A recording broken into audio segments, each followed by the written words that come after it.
I don't know, man. If there's some way I could sum it up real quick, media speak. I mean, it was, there was 3,000, 4,000 crazed rock and rollers going wild to music that ranged from Chuck Berry to Sun Ra. Right. I mean, it was something unique that only happened once, at least that I know about. Maybe it'll have something like that'll cross that big of a cultural bridge will happen again, but that's the one that I was involved in, the one that I helped make happen. So it was big fun, I'll tell you that. MC5 was truly a legendary band in every sense of the word, and I know a lot of people know the band and like the music, but haven't heard all the music and want to know a lot more. Why do you think it is that, the interest in your band still carries on even today when a lot of bands, let's face it, people have lost interest in, but the MC5 still even larger in a certain respect? Why is that? Yeah, you're always bigger after you're dead. Wayne, one thing.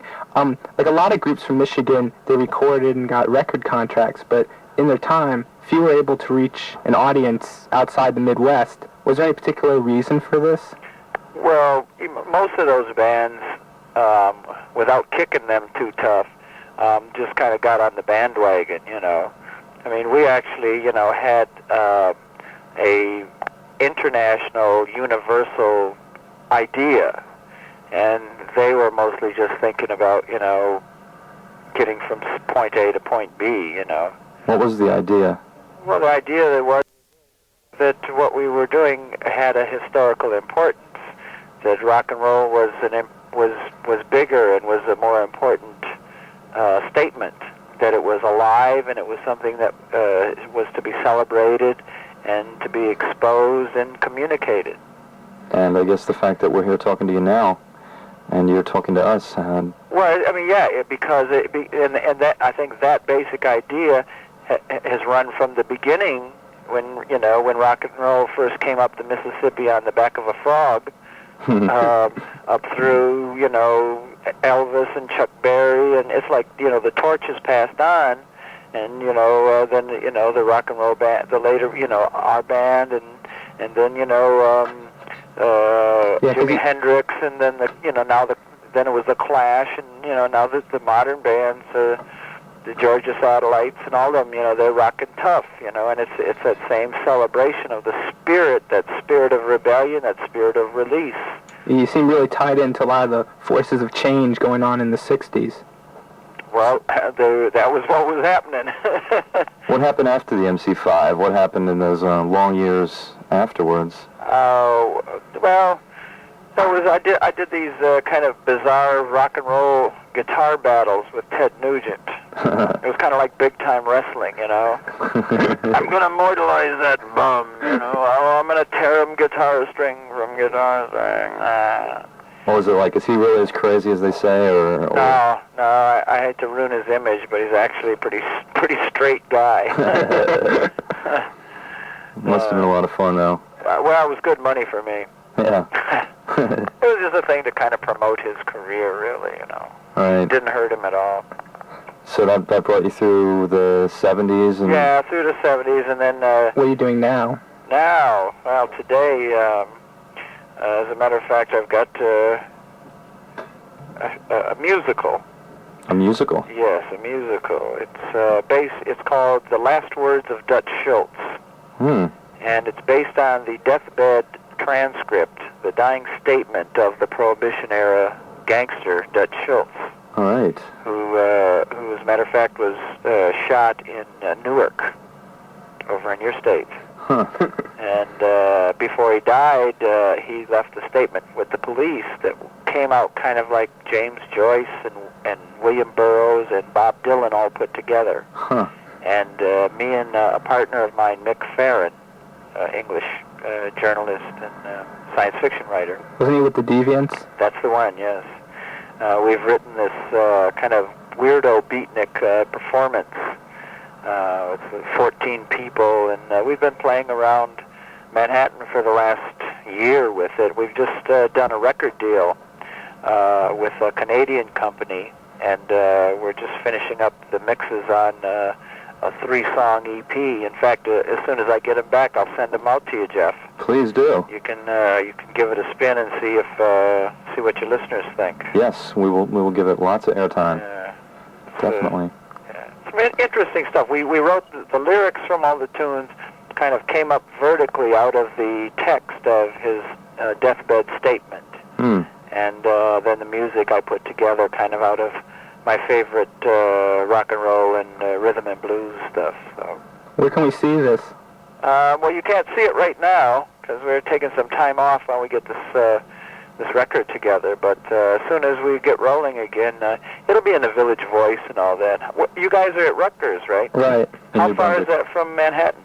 That's about 35 miles. Yeah, it's about 35 miles. So you guys can come into the city. It ain't no problem. Sure. Or any of our listeners could come in, right? Yeah, no problem. Less than an hour. Basically, all we have to do is check the voice then for the last words of Dutch Schultz. It sounds good. Well, we like to think so. We're getting we got some pretty good reviews so far. I mean, no one stormed out saying give me my money back. So. Oh, sounds good. So what's in the future after that? Do you have any plans further down the road? Well, that's kind of the main thing. I've got a couple other little projects that I'm working on. I also work as a record producer, and I've got a couple bands that are kind of I have high hopes for, and mostly just try to work hard, play hard, and stay out of trouble these days. You know.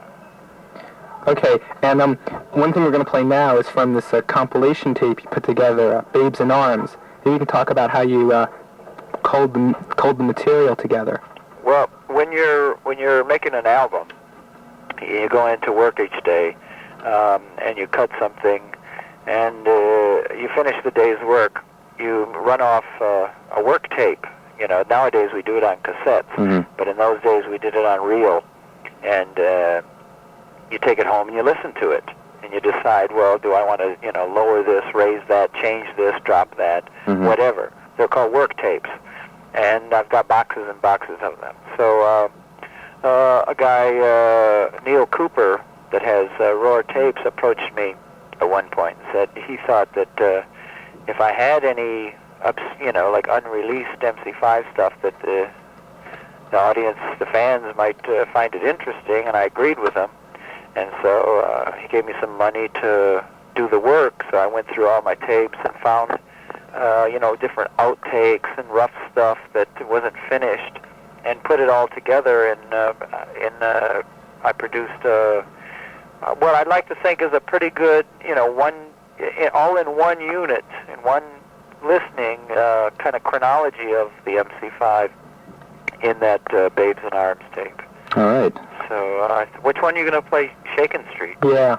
Yeah, that's a good one. That one, we decided not, at the time, we decided not to use that particular arrangement. That one's got some acoustic guitars and I think a different vocal that Fred did, which I was kind of sweet on, but we decided in the end that we wanted to go for a more aggressive, a harder kind of sound. So we re-recorded it again, but I thought it was good. I didn't know that. I don't think that the MC5's fans knew that maybe we could do something with that kind of jingly-jangly edge to it. All right. Wayne KRAMER, the MC5, thanks very much for being on this Old Wave tribute to Michigan and Detroit. Michigan and Detroit, yes, by all means. All right. All right, thanks, Jeff. Thanks a lot. Hey, Gil? Yes. Take care, man. Thank you very much. And, thanks to all our listeners for putting up with all this. Okay. Thanks, Wayne. Thanks. So long, fellas. Okay, bye. Thanks a lot. Bye-bye.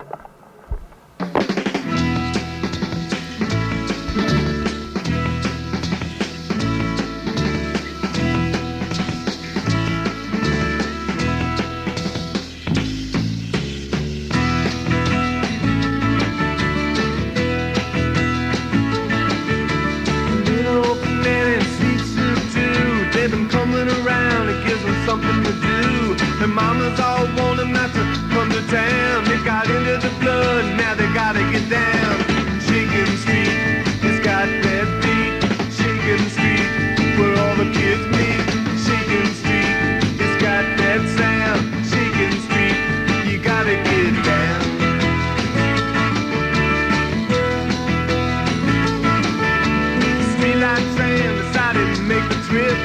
all the way from New Jersey on his girlfriend's tip. He pulled into town and met the skinny lady Pete. Said, come here, boy, heard about the street. I heard about the place where all the kids go. Now I'm about to flip, I just gotta know about Shakin' Street. It's got that beat, Shakin' Street, where all the kids meet. Shakin' Street, it's got that sound, Shakin' Street, so you gotta get down. Yeah. Where the kids on Shakin' Street will never give in, 'cause all of their lives they've been living in sin. You know that they're bad, you know that they're mad. The taste for the taking and the shake for the shaking.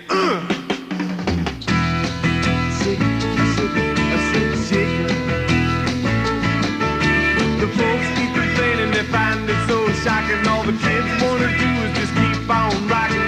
They ain't got no time to think about stopping. They gotta get down and do a little stomping. With Sally Baker wants to shake a shaker.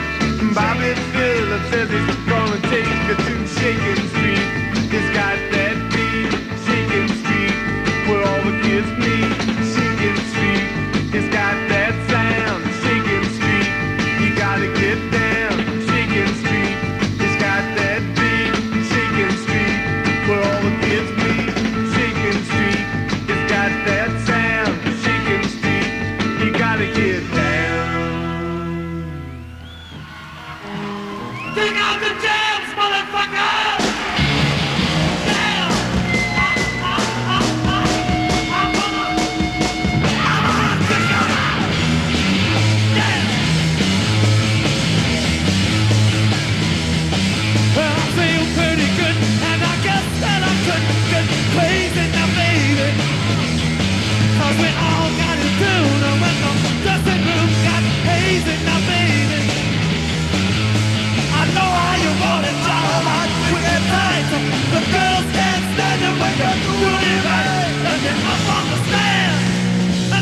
Kick out the tail!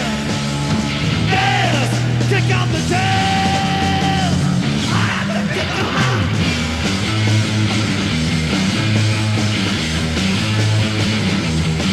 Yes, I'm starting to sweat. You know my shirt's on, but what I'm feeling is the sound that bounces, resounds and rebounds off the ceiling. You gotta have it, baby, you can't do it without.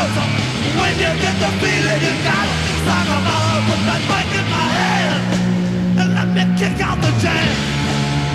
Yes, kick out the jam. I have to kick them out.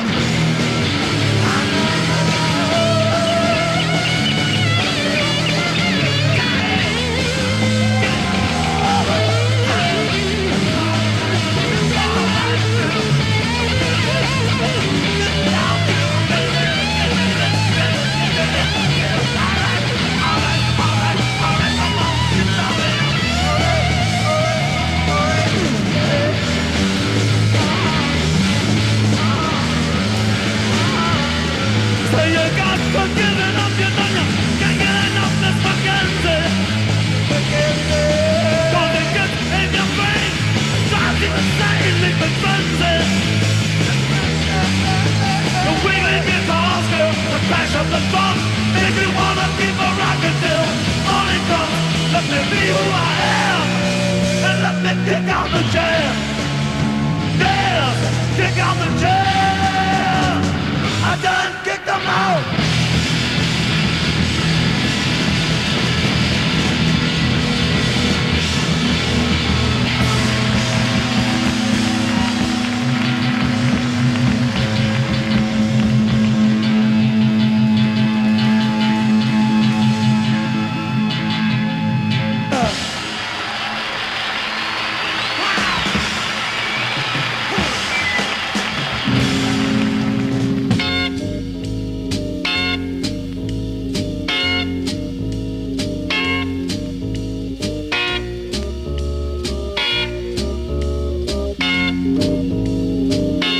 Alright, well that just about does it for this, the Old Wave tribute to Michigan. Thanks to Wayne KRAMER as well.